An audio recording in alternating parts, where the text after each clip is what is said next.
Two countries are fighting over billions of dollars and somehow you are the one paying for it. Not the politician, not the CEO, not the people making this decision behind the closed doors. And you, in your grocery bills, in your rent, in your paycheck that never seems to stretch far enough.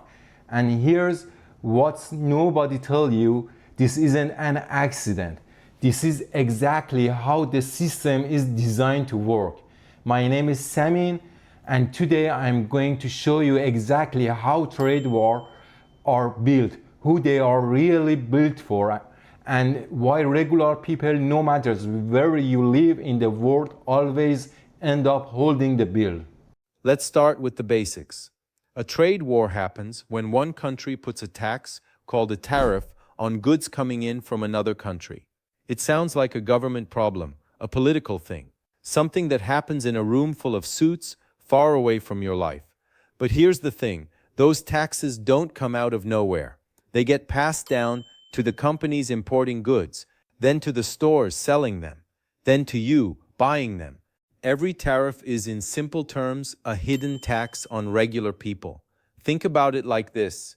Imagine your city has two big supermarkets. They compete, prices stay low, everybody wins. Now imagine one supermarket gets a new rule. They have to pay an extra 25% on everything they bring in.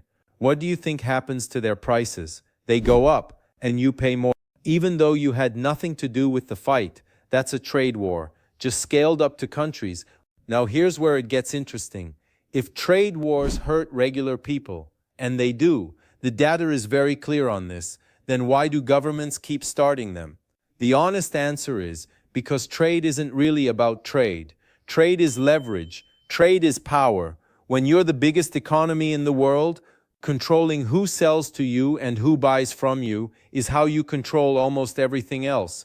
Military alliances, immigration policy, technology, energy. Think of it like this. Imagine you're the only employer in a small town. You can set whatever working conditions you want because people need the job.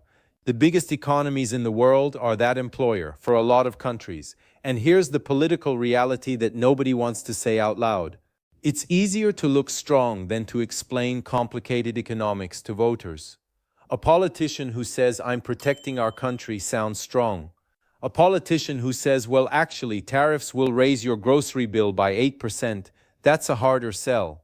So trade wars keep happening, not because they work, but because they look like they work. Here's something I want to know from you. If your government was in a trade war, would you want them to stand their ground even if it means higher price for you?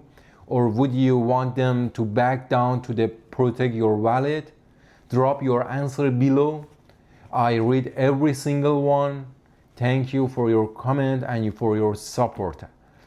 Now maybe you're watching this from the UK, or Nigeria, or India, or Australia, and you're thinking, okay, this is someone else's problem. It's not. Here's why.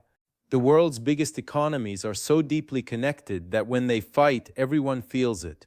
The car you drive has parts from 6 different countries. The phone in your hand was assembled across 3 continents.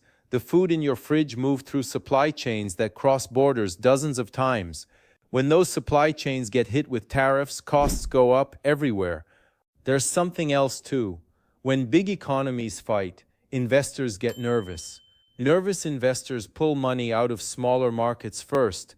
That means currencies weaken, interest rates go up, loans get more expensive in countries that had nothing to do with the original fight. And then there's the message it sends. When the most powerful country in the world uses trade as a weapon against its closest allies, the message to every other country is clear: nobody is safe. This isn't just a Canada-US story or a China-US story. This is the story of how economic power works in the 21st century, and the script is always the same.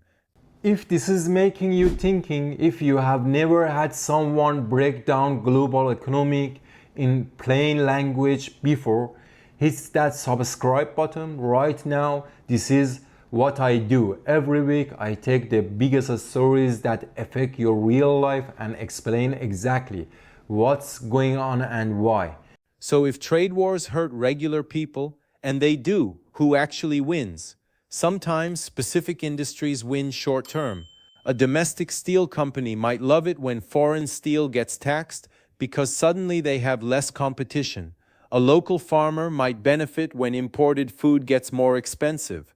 But even those wins usually don't last because other countries retaliate, and suddenly that farmer can't export their crops anymore. And the steel company is selling to factories that can't afford their product. The ones who consistently come out ahead in trade wars, they're not the workers, they're not the small businesses. They're the people with enough money and connections to hedge their bets, to move their investments, shift their supply chains, and wait out the storm while regular people absorb the shock. Trade wars redistribute pain downward. That's not a political statement. That's just how it works, historically, every time. I know what you're thinking. Okay, so the system is rigged. What am I supposed to do about it? Look, I'm not going to tell you that one YouTube video is going to change global trade policy, but here's what I will say. Understanding this stuff is power. When you know why your grocery bill went up, you stop blaming yourself. When you understand why your salary isn't keeping up, you start asking better questions. When you see through the political theater of trade wars, you become much harder to manipulate. Informed people make better decisions for their careers, their money, their families. That's not nothing, that's actually everything. And on a bigger level, governments respond to pressure. Not immediately, not perfectly, but informed, vocal citizens change things over time. The more people who understand how this works, the harder it is to keep selling trade wars as victories. So the next time you hear about a trade war between any two countries, remember this. The people making the decisions won't feel it the same way you do. But you now know exactly what's coming, why it's coming, and who it's really serving. If this video gave you something to think about, share it with one person. That's how this channel grows, and that's how more people get access to this kind of information. I'll see you in the next one.